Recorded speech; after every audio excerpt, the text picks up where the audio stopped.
Parang masarap to, Ace ah. Oo, Almarie, masarap yun talaga.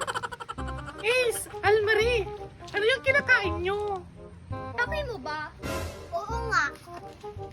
Ang sasama ng ugali nyo. Nagtatanong lang naman ako eh. Nagtatanong, gusto mo lang naman humingi eh. Oo nga. Grabe talaga kayo sa akin. Nasasama talaga ng ugali nyong dalawa. Ikaw din naman ha. Maglaro na nga tayo, Ace. Ingit ka, no? Palibhasa, wala kang ganitong laruan. Oo nga, naiingit siya. Hindi ako naiinggit, no? Humanda kayo. Magkakaroon din ako ng maraming laruan. Paano mangyayari yon? Eh wala ka namang pera pambili. Oo nga.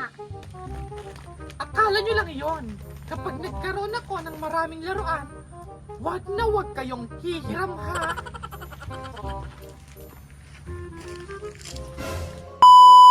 Jenny! Jenny! Oh, magandang araw. Banang Baninang, anong may paglilingkod ko sa iyo? Ah, Jenny! Naiingit kasi ako kay Ace saka kay Almarie. Lagi ka na lang naiinggit sa kanila. Ano bang pinaiinggitan mo ngayon sa kanila? Ah, may mga laruan kasi sila eh. Tapos ako wala.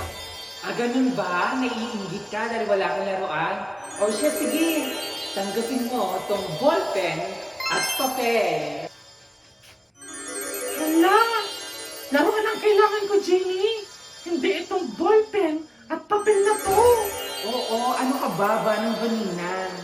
Lahat ng idodrawing mo dyan sa papel na yan, magkakatotoo. Ay, bongga naman. O sige, sige.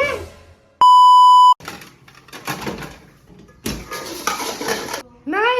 Nay! May pera ka ba dyan? Wala nga eh. Nakaka-bad trip.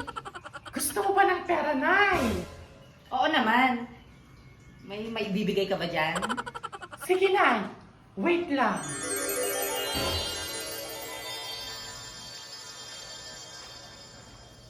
Charan! Ay!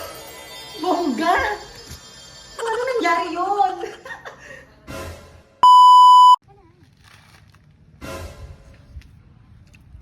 Andito ka na naman, Banang Baninang. Oo nga. Bakit ba? Eh, hindi naman ako manghihiram sa inyo ng mga laruan eh. Hindi daw. Oo nga. Kasi kaya ko namang magkaroon ng sarili kong laruan. Ha? Paano? Oo nga, paano? O sige, wait. Kalma lang kayo dyan ha. Magdodrawing kasi ako ng bear na malaki.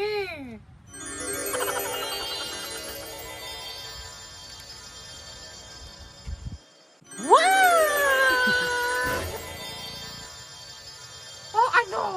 Ano kayo ngayon, di ba? Kaya kong gumawa ng sarili kong laruan. Nangyari yun. Amazing. Bye